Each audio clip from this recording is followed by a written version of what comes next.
3 of my Etsy shops were just shut down. So today's video is going to be a little bit different, and my goal with this video is so that you don't accidentally or unknowingly do the same things that could cause your shop to get shut down. So some of you have seen my shop reveal video, but that talks about my main shop that I sold over $1.7 million with. So we actually had 3 other shops. So we noticed a huge uptick in shop closures, accidental shop closures between May 25th and June 12th. It's unclear right now if we're still in that window where the accidental shutdowns are still happening. So this video is going to be super important. And I'm going to go through the reasons my shops were shut down so that you don't fall into the same issue. The first shop shutdown was triggered by a credit card update. So yes, we had a credit card expiring, the card associated with that account. It had expired about 1 week after we updated it. The shop was shut down, and it was shut down for suspected fraud. The credit card didn't have a different name on it, different location, nothing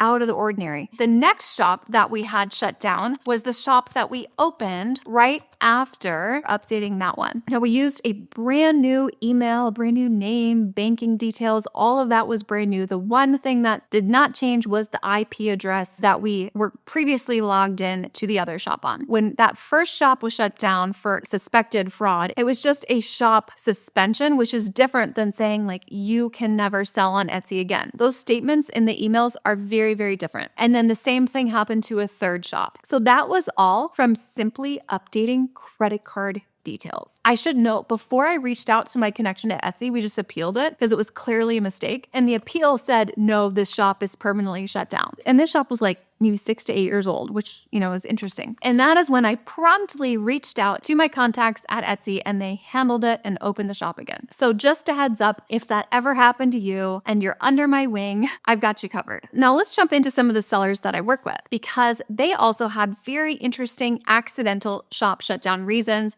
that you could avoid. So one of them started working with a freelancer they had hired to do some part-time work for them. Guess what? Hundreds, probably over 1,000 sellers that I've worked with have a VA or someone logged into the back end of their shop. Very common, especially if you are doing $30,000, $40,000, $50,000 a month, $100,000 a month, $200,000 a month. We have people at those levels. Now, this seller suspected that the freelancer had previously logged in to an Etsy shop that had been shut down. So that is the suspected reason why that shop was shut down. If you ever have someone logging into your account, we highly recommend that they use a VPN, number one. Another thing to do is to have them log in through a third-party app, something like Etsy.io, like our software. You can have them working in Etsy.io and creating listings in Etsy.io and making edits in Etsy.io for you. And that way they don't actually have to log into your account. Or in the meantime, honestly, if you have someone logging in and they help other people with Etsy shops, not just you, I would recommend for the meantime having them log out and complete their work when they are not logged into the Etsy shop itself. So maybe that looks like creating listing drafts in a Google Doc or Google Sheets or using a different platform to complete their work. Now, there's 2 more scenarios I want to go over. So one is if you are doing digital products, if you are doing anything with personalization, anything where you're sending a photo proof, anything where you are doing print-on-demand mock-ups for someone, this is really important when it comes to sending links in the DMs. So in your Etsy DMs or Etsy messages, you have got to be so careful about what types of links you're sending. Ordinarily, in the past, you could be creating a design in Canva, maybe sending over a revision in Canva. You could send over a viewable link in Canva where someone could view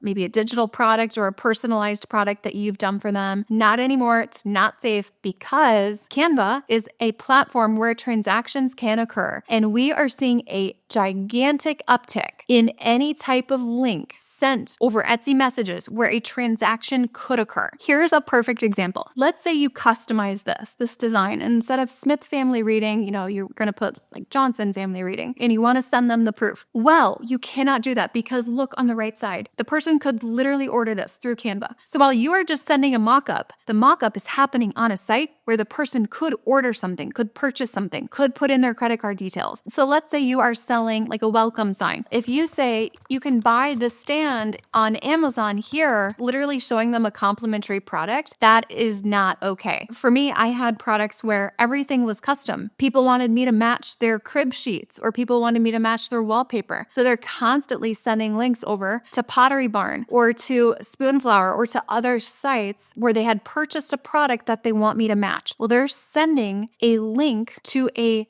platform that you can purchase on, even just to show me the product they want me to match. Now you can only just send images. I would only send images. Now I want to talk about two other types of links that you might have a problem with that might cause your shops to get shut down. And one is website links and one is social media links. I got direction directly from Etsy on this. Under your About section, you can see there are different places to put social media, to put a blog, to put a website. And so this is allowed. You can fill this out. And to do that, you just click edit, you scroll all the way down, and then you can start adding links under your About section. So you can see Facebook, Twitter, Instagram, Pinterest, website, and blog are all there. So you can put those links there safely. You can, in your DMs, and in your product descriptions, especially if you want them to go over to social media to look at something else. However, you cannot encourage them to buy your products elsewhere in your messages. So you can't say, oh, here's my TikTok shop. That is a storefront. Now, what about your website? If you can buy anything on your website, it cannot be in your description. It cannot be in your DMs. Let's say that your website is more of a blog and you can't actually buy anything on it. Then it is allowed in your descriptions. Then it is allowed in your messages, but you have to position why you're sending them the link or why you're showing them the link. Do you want to see more videos about my process for how I make this pottery? Even if you send them to like a catalog on your website to show them maybe a gallery of examples, but you're not sending them to a product checkout page, well, can someone purchase anything anywhere on the website? And if the answer is yes, it's not safe. So these are all things I want you to be aware of. And if you are one of my students, and if anything ever happened like an accidental shutdown, rest assured, I've got your back. Our team helps you appeal things. I can always reach out to Etsy on your behalf. And if you've experienced any of this, I would love for you to leave a comment and let us know if you like the video, if you like to be up to date on all of Etsy's latest updates and things. Just subscribe to the channel because I love putting out 2 videos a week just for you. All right, everyone, I will see you in the next video.